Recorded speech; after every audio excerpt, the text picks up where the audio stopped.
So writing a molecular formula for hydrogen nitrate, or also we can call nitric acid. So same method ಬರೀಬೇಕು. ಹೇಗೆ? First ಏನು ಮಾಡಬೇಕು, step 1 ಬರೀಬೇಕು. Step 1 ಅಲ್ಲಿ hydrogen ಇದೆ, hydrogen ಅಂದರೆ first you write the symbol. Nitrate ಬಂದು NO3. NO3 is nitrate.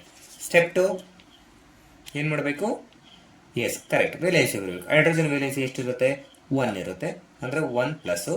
Nitrate valency NO3 1 minus ಇರುತ್ತೆ. ಸ್ಟೆಪ್ 3 ಏನು ಮಾಡಬೇಕು? ಇಂಟರ್ಚೇಂಜ್ ಮಾಡಬೇಕು ವೇಲೆನ್ಸಿನ. Interchange the valency in step 3. 1 ಈ ಕಡೆ ಕಳಿಸಿ, ಈ 1 ಈ ಕಡೆ ಕಳಿಸಿ. Interchange the valency means criss cross method. Send this side and this side. ಈಗ ಹೈಡ್ರೋಜನ್ ಇದೆ, 1 ಈ ಕಡೆ ಇಲ್ಲಿ ಬಂತು, ಆ್ಯಂಡ್ ಇಲ್ಲಿ ನೈಟ್ರೇಟ್ ಅದೇ ಗ್ರೂಪ್ ಆಫ್ ರಾಡಿಕಲ್ಸ್. ಈಗಿದ್ದಾಗ ಏನು ಮಾಡಬೇಕು ನಾವು? ಬ್ರಾಕೆಟ್ ಹಾಕ್ಬೇಕು ಅದಕ್ಕೆ. NO3 ಬ್ರಾಕೆಟ್ ಕ್ಲೋಸ್ ಮಾಡಿ. ತಪ್ಪಿದೆಯಾ?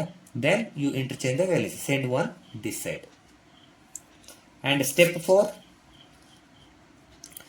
ಡಿವೈಡ್ ಮಾಡ್ಬೋದಾ? ಡಿವೈಡ್ ಮಾಡಿದ್ರೆ ಮತ್ತೆ ನಿಮ್ಗೆ ಸೇಮ್ ಬರುತ್ತೆ ಅಲ್ವಾ? After dividing we getting same.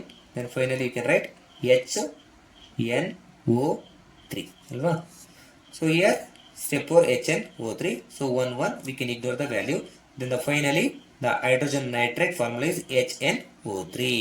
HNO3 hydrogen nitrate, or also we can call nitric acid.